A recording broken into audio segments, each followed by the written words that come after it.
بسم اللہ الرحمن الرحیم نحمدہ و نصلی علی رسولہ الکریم اللہم صلی علی سیدنا و مولانا محمد وبارک وسلم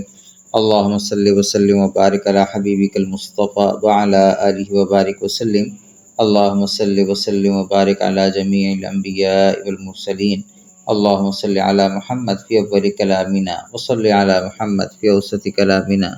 وصلی علی محمد فی آخری کلامنا جزا اللہ عنا سیدنا و مولانا محمد و اہل۔ آپ صلی اللہ علیہ وسلم پر پہلی وحی پیر کے دن نازل ہوئی۔ آپ صلی اللہ علیہ وسلم اسی مناسبت سے پیر کے دن روزہ رکھا کرتے تھے اور فرماتے تھے کہ میں پیر کے دن پیدا ہوا اور پیر ہی کے دن مجھے پہلی وحی دی گئی۔ چنانچہ آپ صلی اللہ علیہ وسلم کو نبوت پیر کے دن عطا کی گئی۔ البتہ کس مہینے میں آپ صلی اللہ علیہ وسلم کو نبوت ملی اس بارے میں اختلاف ہے۔ ایک حدیث میں آتا ہے کہ آپ صلی اللہ علیہ وسلم کو جس مہینے نبوت عطا کی گئی وہ ربیع الاول کا ہی مہینہ تھا، یعنی آپ صلی اللہ علیہ وسلم کی ولادت بھی ربیع الاول کے مہینے میں ہے، اور اسی طرح پہلی وحی بھی آپ صلی اللہ علیہ وسلم کو ربیع الاول کے مہینے میں ملی۔ لیکن بعض علماء کا کہنا یہ ہے کہ آپ صلی اللہ علیہ وسلم کو رمضان المبارک میں پہلی وحی ملی ہے۔ وحی کے دوران حضرت جبریل علیہ السلام اپنی اصل شکل میں نازل ہوتے تھے اور کبھی انسانی صورت میں نازل ہوتے تھے، جس کی وجہ سے آپ صلی اللہ علیہ وسلم کا چہرہ سرخ ہو جاتا تھا، پیشانی پر پسینہ آ جاتا تھا، گھنٹی کی جھنکار یعنی شہد کی مکھی کی بھنبھناہٹ کی طرح آواز سنائی دیتی تھی۔ شدت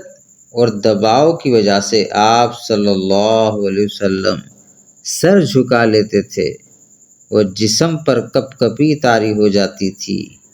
جو کہ وحی کے ختم ہونے تک باقی رہتی تھی۔ اس کے بعد آپ صلی اللہ علیہ وسلم کلام فرماتے تھے۔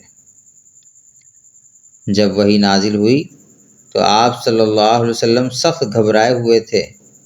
اس لیے فوراً آپ صلی اللہ علیہ وسلم اپنی اہلیہ ام المومنین حضرت خدیجہ رضی اللہ تعالی عنہا کے پاس واپس آئے اور سارا قصہ سنایا اور فرمایا مجھے ڈر لگ رہا ہے، مجھے سردی لگ رہی ہے، زملونی زملونی زملونی۔ آپ صلی اللہ علیہ وسلم یہ الفاظ فرما رہے تھے، یعنی مجھے کمبل میں لپیٹ دیں، مجھے کمبل میں لپیٹ دیں، مجھے کمبل میں لپیٹ دیں تاکہ میں اچھی طرح آرام کر سکوں۔ لہذا سب سے پہلے آپ صلی اللہ علیہ وسلم نے ام المومنین حضرت خدیجہ رضی اللہ تعالی عنہا کو اس وحی کے بارے میں بتایا۔ ام المومنین حضرت خدیجہ رضی اللہ تعالی عنہا نے جب مکمل قصہ سن لیا تو اس کے بعد آپ صلی اللہ علیہ وسلم کو بشارت دی اور مبارکباد دی اور فرمایا کہ آپ غم نہ کریں، آپ گھبرائیں نہیں، اللہ رب العزت آپ کو ضائع نہیں کرے گا۔ آپ کے پاس جو وحی لے کر آنے والا یعنی جو آپ کے پاس وحی لے کر آیا وہ شیطان نہیں ہے بلکہ وہ فرشتہ ہے، کیونکہ جن علامات جو آپ نے بتائی ہیں یہ علامت فرشتے کے پاس ہوتی ہیں، کسی اور کے پاس یہ علامات نہیں ہوتی۔ لہٰذا ام المومنین نے آپ صلی اللہ علیہ وسلم کو خوب تسلی دی کہ آپ بالکل بھی پریشان نہ ہوں۔ آپ صلی اللہ علیہ وسلم کی مزید تسلی کے لیے حضرت ام المومنین خدیجہ رضی اللہ تعالی عنہا آپ صلی اللہ علیہ وسلم کو اپنے چچا زاد بھائی ورقہ بن نوفل، جو کہ اندھے تھے، نابینا تھے، لیکن عیسائیوں کے ایک بڑے عالم تھے، حتیٰ کہ انہوں نے تورات کو بھی ترجمہ کیا تھا، تو انہیں ان کے پاس لے گئیں اور یہ سارا قصہ سنایا تو آپ نے بشارت سنائی کہ مبارک ہو آپ کو، اللہ تعالیٰ نے آپ کو آخری نبی ہونے کے لیے چن لیا ہے، چونکہ نبی کا آخری زمانہ قریب ہے اور ممکن ہے وہ نبی یعنی قریش میں پیدا ہوا ہو۔ اگر ایسا ہے تو ان قریب یاد رکھو کہ آپ کی قوم آپ کی دشمن بن جائے گی اور آپ کو مکہ سے نکال دے گی۔ اگر اس وقت میں زندہ ہوا، یعنی ورقہ بن نوفل نے کہا، اگر اس وقت جب آپ کی قوم آپ کو مکہ سے نکالے گی تو اگر میں اس وقت زندہ ہوا تو میں آپ کی ضرور مدد کروں گا۔ چنانچہ